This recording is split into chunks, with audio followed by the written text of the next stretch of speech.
हाँ गर्व। Yes sir.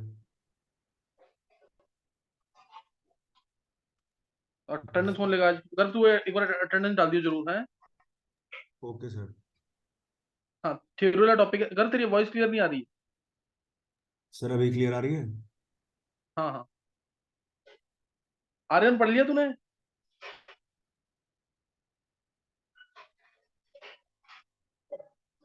Aryan.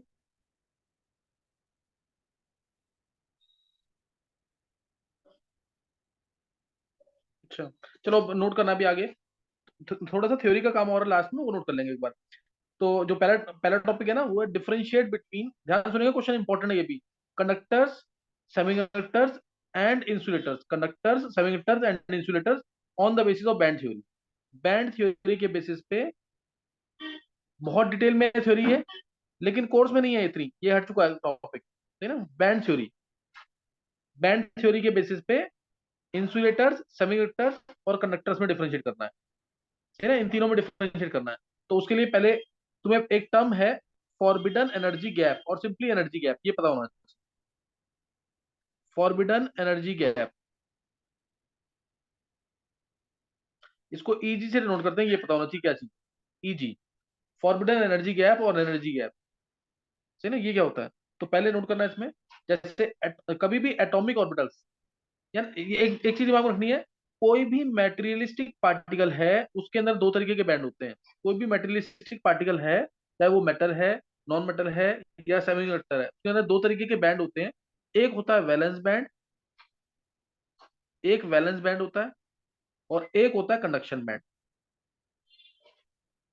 कोई भी मेटल, नॉन मेटल या सेमीकंडक्टर, उसके अंदर दो तरीके के बैंड होते हैं। एक होता है वैलेंस बैंड, एक होता है कंडक्शन बैंड। जब इलेक्ट्रॉन यहां से यहां जाता है, जब इलेक्ट्रॉन यहां से यहां जाता है तो कंडक्शन हो जाएगा।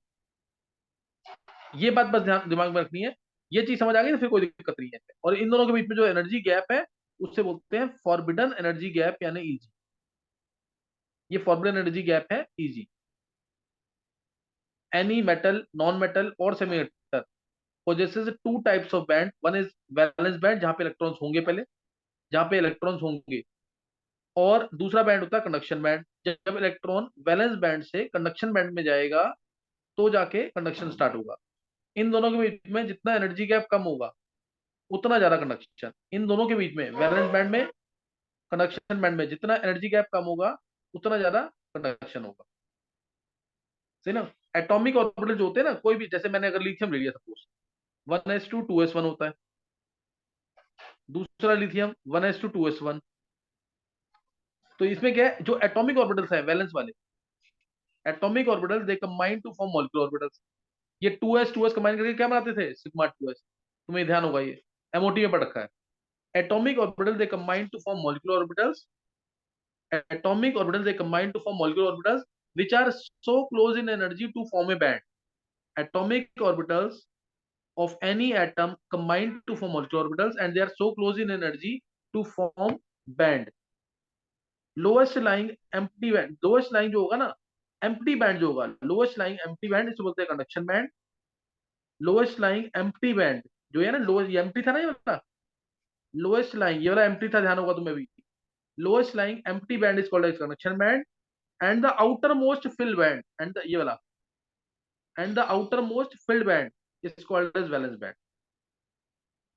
यहाँ पे भी मैंने जो टर्म्स बताई हैं, वैलेंस बैंड, कंडक्शन बैंड और एनर्जी गैप। मेन डेफिनेशन अगर कभी पूछते हैं ऑब्जेक्टिव्स में तो पूछेंगे एनर्जी गैप क्या होता है। एनर्जी गैप क्या है? The difference of energy between the top of the valence band and the bottom of the conduction band. इन दोनों में जो एनर्जी डिफरेंस है इसे बोलते हैं forbidden energy gap. Difference of energy between the top of the valence band and the bottom of the conduction band is called as forbidden energy gap. यहां तक किसी को कोई डाउट तो नहीं है? Difference of energy between the top of the valence band and the bottom of the conduction band is called as forbidden energy gap. Valence band क्या होता है? जिसके अंदर इलेक्ट्रॉन्स प्रेजेंट होंगे। कंडक्शन बैंड क्या है? जहां पे इलेक्ट्रॉन्स जाएंगे। अगर इलेक्ट्रॉन आसानी से ट्रांसफर हो रहे हैं नीचे से ऊपर तो उसमें कंडक्शन अच्छा है। अब मैं डिफरेंशिएट कर रहा हूँ मेटल्स, नॉन मेटल्स और सेमीकंडक्टर्स के बीच में, सही ना। तो जैसे लिया मैंने इंसुलेटर्स पहले। यानी नॉन मेटल्स। इंसुलेटर्स, इंसुलेटर्स क्या है, जिसके अंदर, अब इसे बताओ, तुम्हें तुम्हें खुद पता लग गया होगा, इंसुलेटर्स के अंदर जो एनर्जी गैप है वो ज्यादा होगा कम होगा? ज्यादा। बहुत ज्यादा होगा। इंसुलेटर्स, सेमीकंडक्टर्स और कंडक्टर्स, कंडक्टर्स कह लो या मेटल्स कह लो, या मेटल्स, इंसुलेटर्स अगर है ना, तो ये फॉरबिडन एनर्जी गैप जो है, जैसे ये है मान लो अगर कंडक्शन बैंड और ये है वैलेंस बैंड, तो ये एनर्जी गैप जो है वैलेंस बैंड में और कंडक्शन बैंड में, ये बहुत ज्यादा होता है, विच कैनॉट बी क्रॉस। जैसे 5 से 6 इलेक्ट्रॉन वोल्ट, कितना भी हीट एनर्जी दे दो उसको, इलेक्ट्रॉन यहां से यहां पे नहीं जा पाएगा। नॉन मेटल्स के अंदर नो कंडक्शन, नॉन मेटल्स के अंदर कोई कंडक्शन नहीं होगा, ये ध्यान रखना चाहिए। जैसे बोरोन हो गया, कार्बन हो गया, इनके अंदर कोई कंडक्शन नहीं, नॉन मेटल्स हैं तो कोई कंडक्शन नहीं, because forbidden energy gap is very large. It is 5 to 6 electron volt for non-metals, that is insulators, which cannot be crossed. So there is no conduction in non-metals or insulators, no conduction in non-metals or insulators. अब आया semiconductor. Semiconductor की बात करें तो semiconductor के अंदर ये gap जो है कम हो जाता है। जैसे ये अगर वैलेंस कंडक्शन बैंड है जो खाली होता है, तो ये आ जाता है यहाँ पे वैलेंस बैंड, ये वैलेंस बैंड है। इन दोनों में एनर्जी गैप आ जाता है जैसे 0.7 से लेकर के 1.1 इलेक्ट्रॉन वोल्ट तक का, बहुत ज्यादा नहीं है ये, 0.7 से लेकर के 1.1 इलेक्ट्रॉन वोल्ट तक का गैप आ जाता है। और 0.7 से 1.1 इलेक्ट्रॉन वोल्ट का गैप आ गया, इसका मतलब ये आसानी से, जैसे 0.7 इलेक्ट्रॉन वोल्ट किसके लिए होता है? जर्मीनियम के लिए।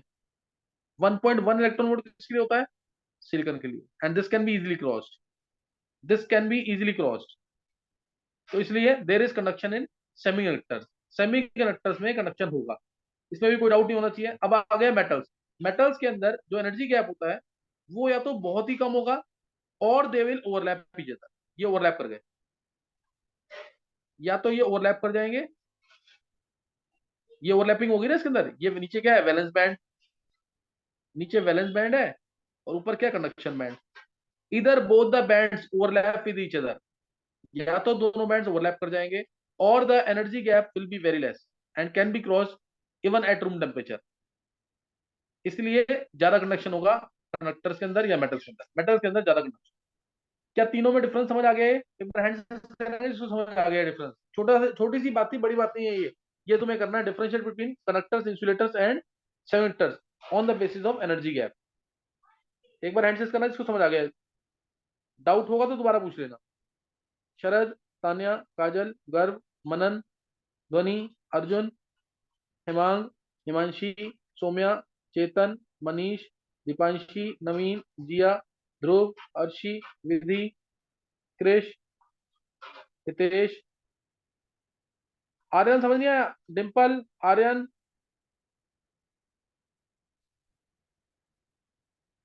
डिम्पल,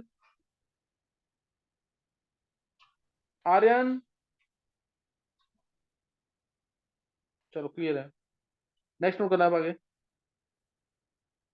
नेक्स्ट चीज है अब इसके आगे, types of magnetic substances, types of magnetic substances, types of magnetic substances, इसके भी क्वेश्चन आते हैं ऑब्जेक्टिव में, स्पेशली एग्जांपल्स, एग्जांपल ज्यादा पूछते हैं। Types of magnetic substances, magnetic substances कौन कौन से होते हैं? पहला magnetic substance, first is diamagnetic substance, diamagnetic, diamagnetic substance क्या है? Which are repelled in the external magnetic field, जो एक्सटर्नल मैग्नेटिक फील्ड को रिपेल करेंगे, which are repelled by, weakly repelled ज्यादा बेटर है, which are weakly repelled by external magnetic field, which are weakly repelled by external magnetic field, which are weakly repelled in the external magnetic field भी लिख सकते हो। जैसे ये कोई अगर डायमैग्नेटिक सब्सटेंस है, ये है कोई डायमैग्नेटिक सब्सटेंस, तो मैग्नेटिक लाइंस, अगर इसको अगर मैग्नेटिक लाइंस में रखेंगे या एक्सटर्नल मैग्नेटिक फील्ड में रखेंगे, तो मैग्नेटिक लाइंस जो है ऐसे जाएंगी, ये ऐसे जा रही है और ये ऐसे जा रही है, और अगर इसके पास से भी आ रही है तो रिपेल हो जाएगी, ये रिपेल हो, ये रिपेल हो जाएगी। क्लियर हुई बात की नहीं है? ये क्या है? Diamagnetic substance. तो which repel the external magnetic field कह लो, या substance which is repelled in the external magnetic field. इनके अंदर कोई अनपेड इलेक्ट्रॉन्स नहीं होंगे। जैसे एग्जांपल सोडियम क्लोराइड और बेंजीन, यही कॉमन एग्जांपल है जो पूछी जाती है। सोडियम क्लोराइड और बेंजीन ये कॉमन एग्जांपल है जो पूछी जाएंगे। सोडियम क्लोराइड और benzene. Second, paramagnetic substances. Paramagnetic substance क्या होते हैं? Paramagnetic substances which are weakly attracted by the external magnetic field, here which are weakly attracted by the external magnetic field, जो attract होंगे एक्सटर्नल मैग्नेटिक फील्ड में, वो क्या है? Paramagnetic substances. जैसे एग्जांपल में O2, Fe2+, CO2+, इस type से, जिसके अंदर अनपेड इलेक्ट्रॉन्स होंगे, which are weakly attracted by the external magnetic field, clear, which are weakly attracted by the external magnetic, जैसे ये अगर कोई पैरामैग्नेटिक सब्सटेंस है, ये कोई पैरामैग्नेटिक सब्सटेंस है, तो मैग्नेटिक लाइन ये पैरामैग्नेटिक है, तो मैग्नेटिक लाइन इसके अंदर जैसे बाहर से भी जा रही है तो अट्रैक्ट हो जाएंगी, बाहर से जा रही है अट्रैक्ट हो जाएंगी, बाहर से जा रही है अट्रैक्ट हो जाएंगी, अट्रैक्ट हो जाएंगी, इस तरह। तो ये पैरामैग्नेटिक, ये मैग्नेटिक लाइंस है, ये मैग्नेटिक लाइंस है, and they are weakly attracted by the external magnetic field, which are weakly attracted by the external magnetic field. तीसरा बहुत इंपॉर्टेंट है, दो आसान थे। डायोनेटिक यानी जो रिपेल करेगा एक्सटर्नल मैग्नेटिक फील्ड को, पैरामैग्नेटिक यानी जो अट्रैक्ट करेगा एक्सटर्नल मैग्नेटिक फील्ड, जो अट्रैक्ट करेगा पैरामैग्नेटिक, जो रिपेल करेगा डायमैग्नेटिक। NaCl बेंजीन इसका एग्जांपल है, O2 Fe2+ इसका एग्जांपल है। अब नेक्स्ट जो है वो ज्यादा इंपॉर्टेंट है, और वो क्या है? फेरोमैग्नेटिक। यही पूछा जाता है पेपर में ज्यादा, ferromagnetic.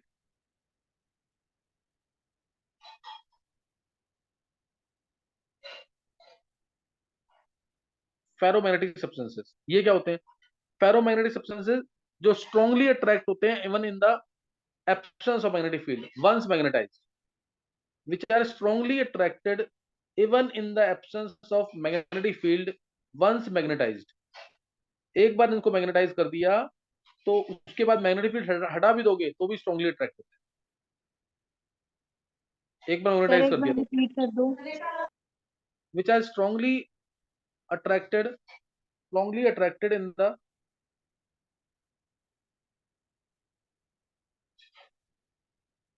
magnetic field once magnetized, strongly attracted। Paramagnetic कौन से थे? वीकली अट्रैक्टेड, ये स्ट्रांगली अट्रैक्टेड होंगे।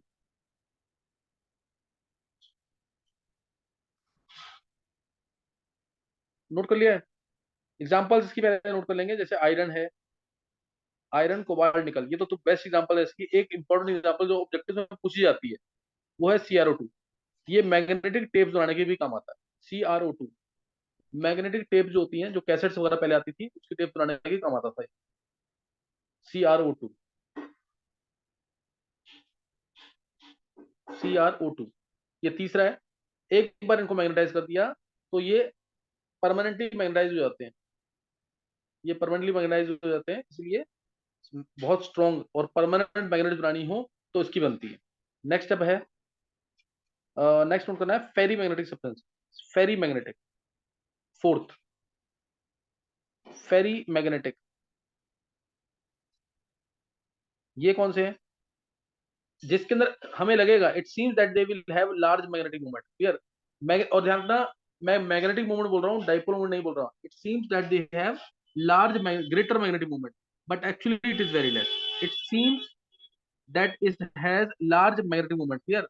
ऐसा लगेगा कि इसके पास मैग्नेटिक मोमेंट बहुत ज्यादा है, लेकिन एक्चुअल में बहुत कम होगी। इसके जो डोमेन्स होंगे ना, इसकी एग्जांपल नोट कर लेंगे पहले। फेराइट्स Fe3O4, या जो उस फाइनल स्ट्रक्चर था MgFe2O4, एग्जांपल याद रखनी है इसकी भी। इसके जो डोमेन्स होंगे, चार डोमेन्स एक डायरेक्शन में है। डोमेन्स क्या होते हैं बता रहा हूं अभी। चार डोमेन्स अगर एक डायरेक्शन में है तो दो डोमेन का है नीचे की तरफ, तो कुछ कैंसिल आउट हो जाते हैं, इसलिए इसलिए लगता है ये पैरामैग्नेटिक जो मेटल आयंस है ना, उसका कॉम्बिनेशन होता है डोमेन। बताऊंगा अभी क्या चीज है, अभी सिंपल नोट कर लेना। चार डोमेन अगर एक डायरेक्शन में है तो दो डोमेन ऑपोजिट डायरेक्शन में होंगे, तो दो कैंसिल आउट हो जाएंगे, इसलिए इसकी मैग्नेटिक मूवमेंट थोड़ी कम हो जाती है। इनके डोमेन्स जो हैं वो सारे एक ही डायरेक्शन में अलाइन नहीं होते हैं, कुछ की मैग्नेटिक मूवमेंट कैंसिल आउट हो जाती है, इसलिए इनकी मैग्नेटिक मूवमेंट कम होती है। ऐसा लगता है कि ज्यादा होगी मैग्नेटिक मूवमेंट, लेकिन होती कम है ना। एग्जांपल इसकी मैंने बता दी, Fe3O4 और MgFe2O4। फिफ्थ जो है लास्ट वाला, इसकी एग्जांपल पूछिए मेंस के अंदर, एंटी फेरोमैग्नेटिक।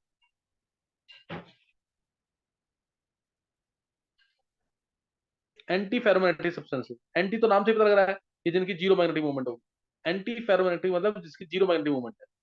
इसका लगेगा कि मैग्नेटिक मूवमेंट ज्यादा है, but actually they have zero. इसमें जो डोमेन्स होंगे, तीन डोमेन अगर एक डायरेक्शन में है तो तीन डोमेन क्या होंगे, ऑपोजिट डायरेक्शन। तो ये कैंसिल आउट कर देंगे, ये तीन और ये तीन कैंसिल आउट हो जाएंगे। It seems that they have again magnetic movement, but actually it is zero. Example MnO और MnO। MnO और MnO2 इसकी एग्जांपल है, MnO एंड MnO2। जितने डोमेन्स हैं वो सेम डायरेक्शन में होंगे नहीं होंगे, इक्वल और ऑपोजिट डायरेक्शन होंगी, इसलिए डोमेन्स क्या कर देंगे, कैंसिल आउट कर देंगे, कैंसिल आउट हो जाएगा। तो क्लियर हो गया कि नहीं ये?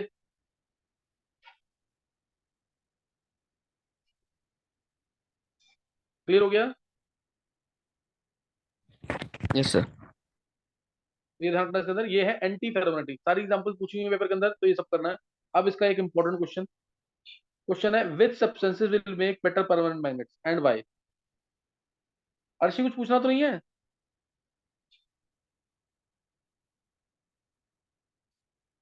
क्वेश्चन है, हाँ, which substances will make better permanent magnets and why, कौन से हैं? Ferromagnetic which, substance. हाँ ferromagnetic, ferromagnetic which substances will make better permanent magnets and why. तो कौन सा आंसर है? Ferromagnetic substances, ferromagnetic substance. अब क्यों बनाते हैं ये बेटर परमानेंट मैग्नेट्स, ये क्यों बनाएंगे,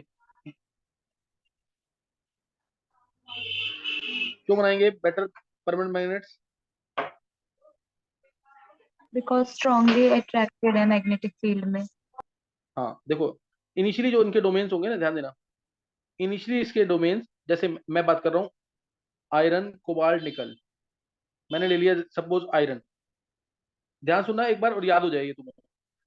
इसी और ऑब्जेक्टिव में सिंपल आना है कि इसके बेटर परमानेंट मैग्नेट्स क्यों बनते हैं। एक्सप्लेनेशन इसलिए दे रहा हूँ ताकि एटलीस्ट इतना तो याद रहे कि फेरोमैग्नेटिक के बेटर परमानेंट मैग्नेट्स बनते हैं। इनिशियली जैसे मैंने आयरन लिया, इनिशियली इनके मेटल आयंस जो हैं इनको ग्रुप कर देते हैं एक स्मॉल रीजन में, जिसे कहते हैं डोमेन। जैसे मेटल आयन लिया इसका मैंने Fe3+, Fe3+, Fe3+, Fe3+, इन तीनों को ग्रुप कर दिया एक रीजन के अंदर, जिसको हम बोलते हैं डोमेन। ये एक डोमेन है और इसकी अपनी एक मैग्नेटिक मूवमेंट होगी। ये क्लियर होगी बात कि नहीं? डोमेन क्या क्लियर हो गया है कि नहीं?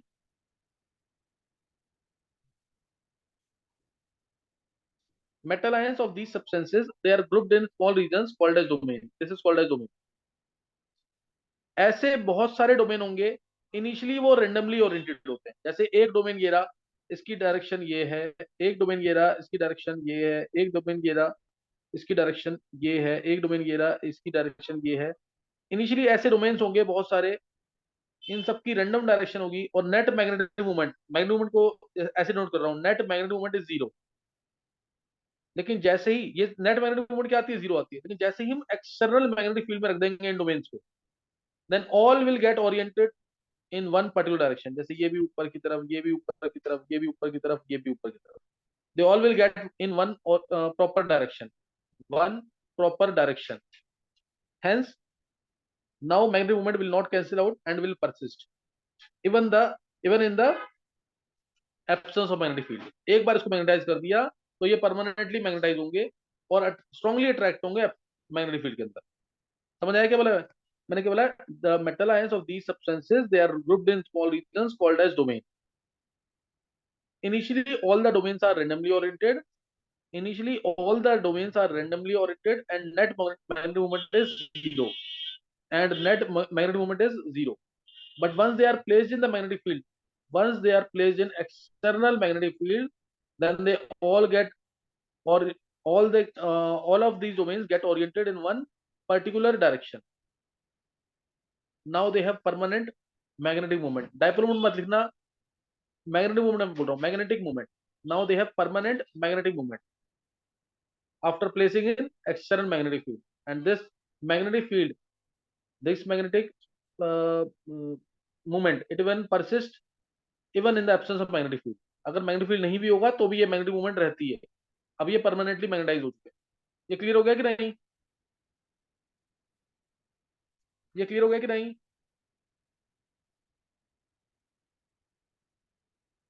एक बार कौन एक्सप्लेन करेगा इसको?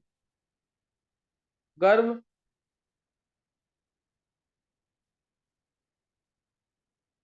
गर्व, yes sir.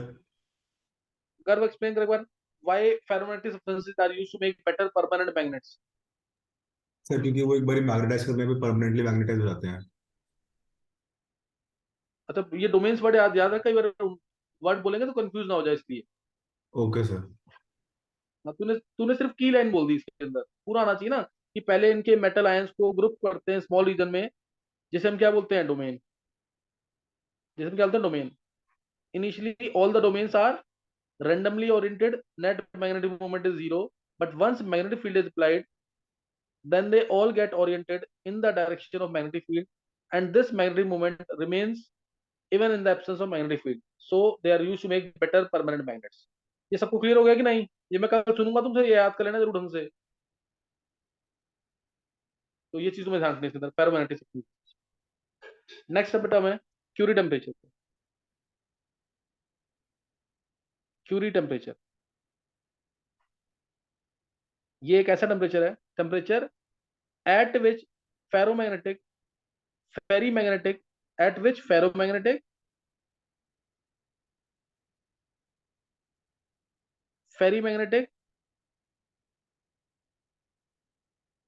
and antiferromagnetic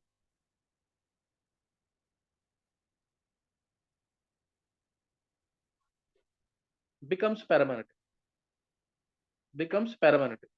Temperature at which ferromagnetic, ferrimagnetic and antiferromagnetic becomes paramagnetic, becomes paramagnetic. Clear होगा कि नहीं? ऐसा टेम्परेचर जब फेरोमैग्नेटिक, फेरीमैग्नेटिक और एंटी फेरोमैग्नेटिक क्या बन जाए? पैरामैग्नेटिक। या ऐसा टेम्परेचर जब जिसके ऊपर, ये मैं एट विच बोल रहा हूँ, एट विच, इसमें एट विच बोला है, अगली डेफिनेशन क्या बोल रहा हूँ मैं? Above which. Temperature above which no ferromagnetism is observed. Temperature above which no ferromagnetism is observed. Clear हो गया कि नहीं? Temperature above which no ferromagnetism is observed. Clear है?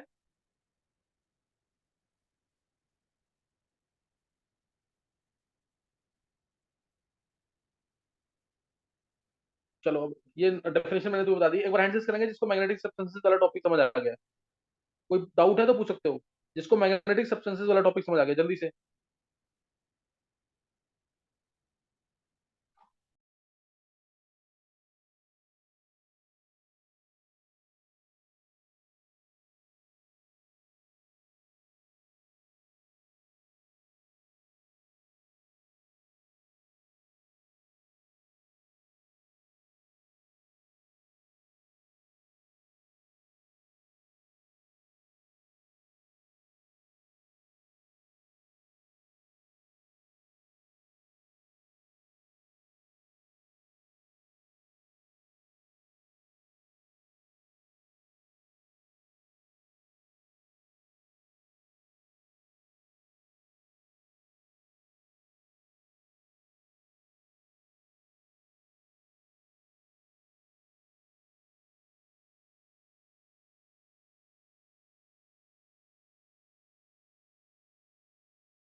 ये आर्यन को फिर, आर्यन को समझ नहीं आया? अर्जुन, डिंपल और जिया समझ नहीं आया ये? अर्जुन, जिया को समझ आ गया, अर्जुन को अभी क्लियर है। तो अगेन आर्यन और डिंपल नहीं क्लियर हो रहा है। चलो नेक्स्ट नोट करना, डाउट होगा तो मेरे से कल पूछ लेना, लेकिन ये समझ आना चाहिए, बहुत इजी लैंग्वेज में बता रहा हूँ मैं। अच्छा देखो ये खत्म हो गया, अब यहाँ पे एक क्वेश्चन का आंसर करना है। क्वेश्चन है यहाँ तक, अगर क्यूरी टेम्परेचर तक समझ आ गया तो वाई फेरी मैग्नेटिक Fe3O4, इस टाइप का कोई भी क्वेश्चन आता है सबका आंसर एक ही होगा, ये कॉमन क्वेश्चन है इसलिए बता रहा हूँ मैं। वाई फेरी मैग्नेटिक Fe3O4, ये फेरी मैग्नेटिक है, why ferrimagnetic Fe3O4 becomes paramagnetic becomes paramagnetic at 850 kelvin. क्या आंसर होगा इसका? फेरी मैग्नेटिक है ये, लेकिन पैरामैग्नेटिक हो जाता है एट 850 केल्विन। क्या रीजन होगा इसका? बोलो क्या रीजन होगा इसका? 850 Kelvin can be Curie temperature and a randomization of spin in same direction. बिल्कुल सही है। इसका क्यूरी टेम्परेचर जो है 850 केल्विन होगा। Curie temperature. 850 kelvin, 850 kelvin is its Curie temperature and hence there is randomization of spins in the same direction. Due to randomization of spins in the same direction. Due to randomization of spins in the same direction, 850 Kelvin must be its Curie temperature. समझ गए कि नहीं? Question क्या था? फेरी magnetic Fe3O4, फेरी magnetic Fe3O4, ये ferrimagnetic है। Paramagnetic क्यों हो गया 850 केल्विन पे? क्योंकि 850 केल्विन क्या होगा इसका? Curie temperature. सही ना? 850 केल्विन क्या होगा इसका? Curie temperature. तो लिखना answer due to randomization of spins in the same direction. Due to randomization of spins in the same direction. ये टर्म पता होनी चाहिए तुम्हें। नेक्स्ट कर लेंगे जल्दी से, अब यहाँ खत्म हो चुका है ये। अब जो मैं टॉपिक बता रहा हूँ ना तुम्हें, ये पूछा नहीं गया कभी भी, मतलब एक चांस होता है ना कि क्या पता आ जाए, इसलिए मैं तुम्हें बता रहा हूँ। वीस इंडाइसिस और मिलर इंडाइसिस।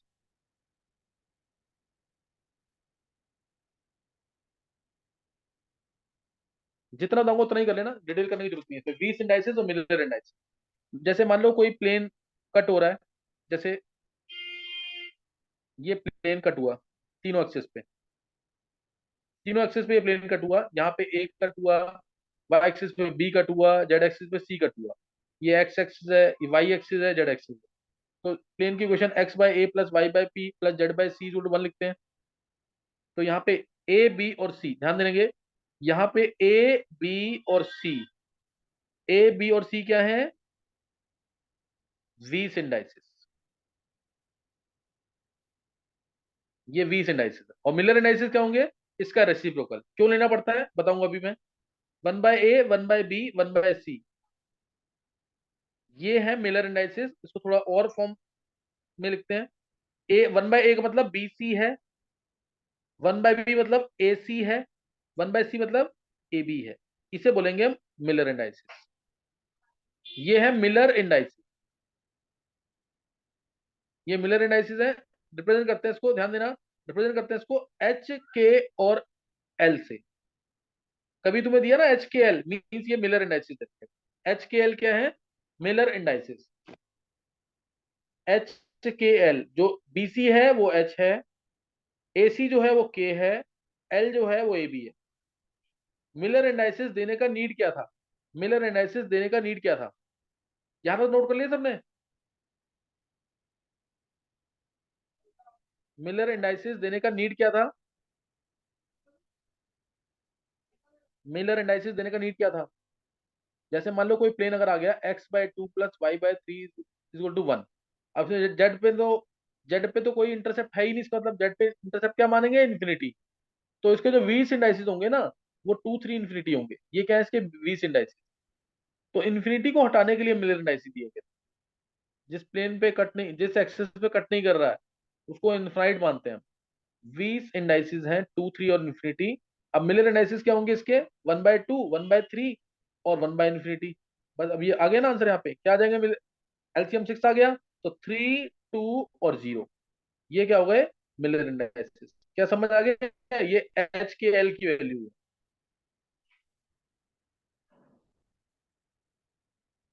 ये एच है, ये के है, ये एल है।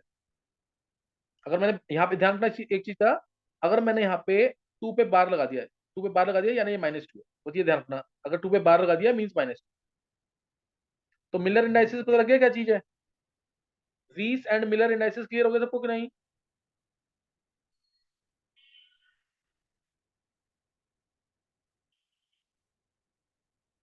एक फॉर्मूला नोट कर लेंगे। Yes, sir. हाँ, एक लेकिन फॉर्मूला रख लेंगे, distance of any plane from origin, या परपेंडिकुलर डिस्टेंस निकालना है दो प्लेन्स के बीच में।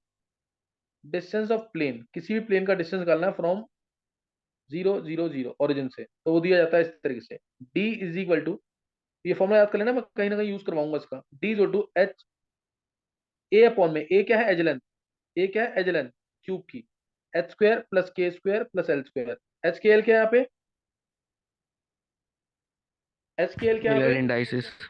मिलर इंडाइसिस, बस ये ध्यान रखना, Miller. D equal to a by h square plus के square plus L square, perpendicular distance of any plane from origin. ये जो लास्ट वाला टॉपिक मैं तुम्हें करा रहा हूँ ना, ये लीस्ट इंपॉर्टेंट है, बहुत कम चांसेस है इसको पूछा जाएगा, ठीक है ना, बहुत कम चांसेस है इसको पूछा जाएगा।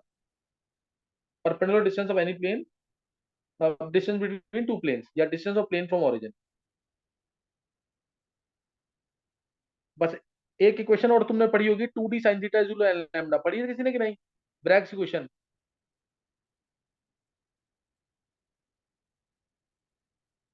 Bragg's equation 2d sin theta, ये भी फिजिक्स में है तुम्हारे, लेकिन बस ये पढ़ लेना, कई बार इससे रिलेटेड क्वेश्चन बन जाता है। डी यहाँ पे है डिस्टेंस बिटवीन पैरेलल प्लेन्स, जैसे ये पैरेलल प्लेन्स है, ये X dash plane, X X dash, Y Y dash, Z Z dash, तो डिस्टेंस बिटवीन जो प्लेन है ये मान लिया मैंने डी, डी है। और एन क्या है, order of diffraction, first order of diffraction है तो 1, सेकंड ऑर्डर ऑफ डिफ्रैक्शन है तो 2, इस तरह से। और लैम्डा क्या है, वेवलेंथ। और जो एक्सरेज स्ट्राइक कर रही हैं, एक्सरेज जो स्ट्राइक कर रही हैं, ये एक्सरेज आ रही हैं इन प्लेन्स के ऊपर स्ट्राइक कर रही हैं, थीटा एंगल, थीटा एंगल से स्ट्राइक कर रही हैं। कुछ रेज होंगी जो पेनिट्रेट कर जाएंगी इसको, जो पेनिट्रेट कर जाएंगी इसको, तो हमें जो निकालना है ना वो ये एक्स्ट्रा डिस्टेंस निकालना है जो सेकंड रे ने ट्रेवल किया है, पाथ डिफरेंस कहते हैं इसको। ये एक्स्ट्रा डिस्टेंस जो ट्रेवल किया है इसने, तो किया ना, एक्स्ट्रा डिस्टेंस कौन सा ट्रेवल किया है, ये वाला, ये वाला, ये एक्स्ट्रा डिस्टेंस जो ट्रेवल किया, समझ गए कि नहीं।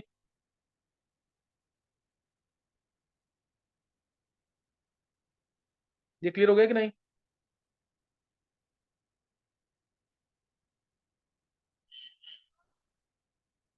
ये एक्स्ट्रा डिस्टेंस निकालना है, यहाँ पे बस एक परपेंडिकुलर लाइन ड्रॉप करना है,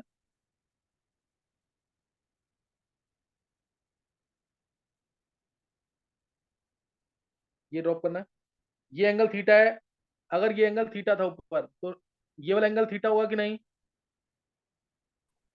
निकाल लोगे ना ये, हल्का सा मेटेरियल लगाओगे निकल जाएगा ये भी टोटल एंगल 90 है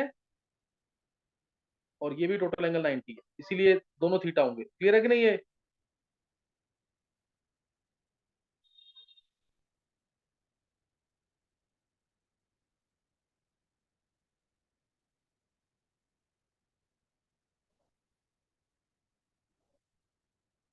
बस अब से ये डी है, इधर डिस्टेंस मान लिया एक्स, तो ए बी और सी ट्रायंगल में तुम देखोगे ना, अगर ए बी और सी ट्रायंगल में एक्स अपॉन में डी क्या आएगा, एक्स अपॉन में डी क्या आएगा, साइन थीटा, एक्स आ गया डी साइन थीटा। तो ये वाला डिस्टेंस निकालोगे अगर तुम, तो ये भी डी साइन थीटा आएगा, ये भी कितना आएगा, डी साइन थीटा। तो टोटल डिस्टेंस कितना ट्रेवल हुआ, पाथ डिफरेंस कितना आ गया, 2d साइन थीटा। और इस डिस्टेंस में मान लिया मैंने